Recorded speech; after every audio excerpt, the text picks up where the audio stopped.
Now we all know how much camping equipment and outdoor equipment and stuff sacks and such like cost, and they can be quite expensive. You know, see the Summit stuff sack dry bag can be upwards of $50, and that's for each one, and sometimes you need quite a few. So in this video, this is part one. I'm going to show you how to make your own and how I make my own. Now in this project, I'm going to be making a bag for this water bottle, and actually going to be making two bags. Now the first one's just going to be a straight bag, and the second one I'm going to mod it so that it can basically be a wine cooler at the same time. It's nothing better than a glass of wine when you're out on the road on your bikes. Now the technique that I use can be used to make, for instance, covers for a water bottle through to stuff sacks and dry bags. So let's get into it. Now, this video is going to be aimed at the absolute novice. Now, I'm no expert. I'm self-taught, and my knowledge of sewing is probably about that big. However, I've given it a go and I've had some really great results. You know, a lot of the bags that we have in Europe, on our bikes in Europe, they've been perfect for 3 years. I've made handlebar bags, covers for the trailers and such like. So it's been perfect. Now, I'm going to explain now a couple of things that you'll need. Obviously, the first thing is a sewing machine. My first sewing machine I got from Aldi. My second one was one called a Singer Start, which was a very basic Singer. And now I've graduated to this one here, which is a Singer Heavy Duty. The Singer Start couldn't really handle quite thick, heavy materials. Okay, so the next thing you're gonna need, obviously a pair of scissors to cut your material. Pencil is handy. Thread for your sewing machine. And we're going to run through the sewing machine shortly, and pins, but other things that I have found really handy. Got this off a tip off YouTube off a guy. Either crocodile, I call them bulldog clips that you can get from a stationery store, small ones. These are from a cheapy shop, or just little clips, little paper clip type things. Again, stationery shop or cheapy shop, they're perfect. And then obviously lastly, material. Now this is material. The material we're going to use for this bottle cover is called EcoPack. Now moving on to the sewing machine, which probably is the most daunting part to people. However, it is not really that hard. Now the sewing machine itself consists of a couple of parts. You've got the actual physical main body of the sewing machine. You then have a foot pedal. This allows you to control the speed of the sewing machine with your foot. It has a top thread, and it has what's called, it has a bottom thread, which is called the bobbin.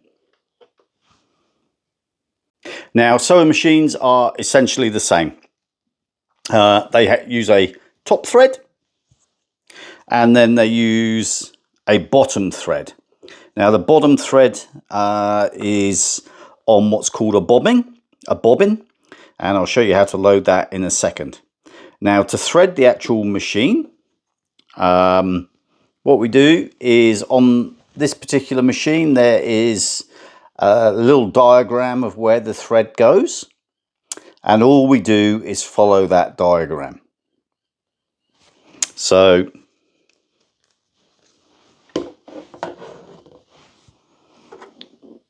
we follow the diagram, goes through number one.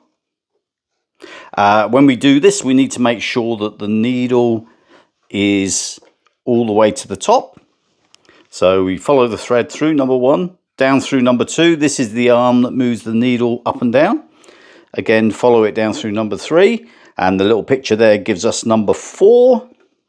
It then goes up through the arm of where the needle is, and then goes down to the actual needle. Now, the needles have a guide at the back, And so it goes behind that guide, and then behind the guide on the actual needle itself, and then comes the hard part.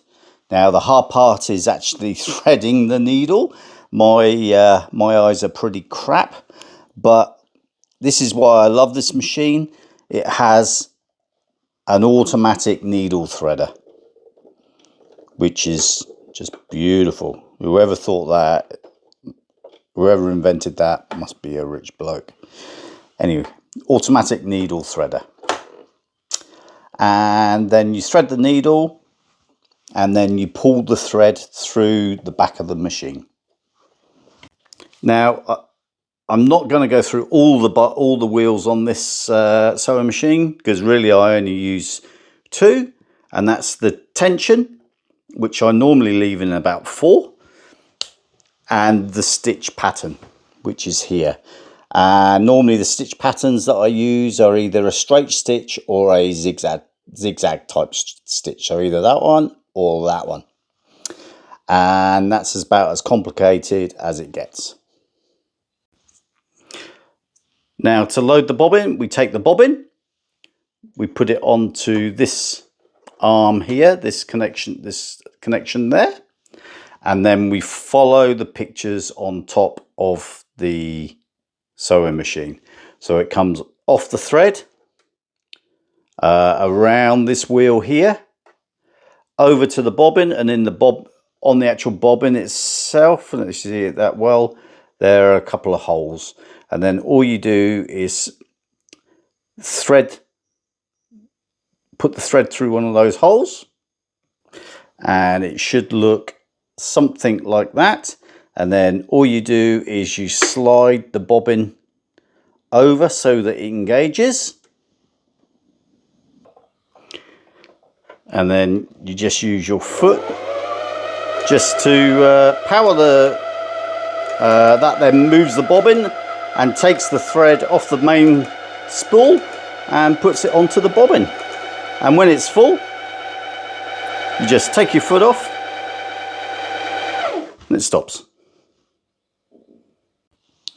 So once you've got your bobbin inserted into the bottom of the sewing machine, what you do is you then follow the picture that comes on or around the main deck of the sewing machine, and just follow that picture.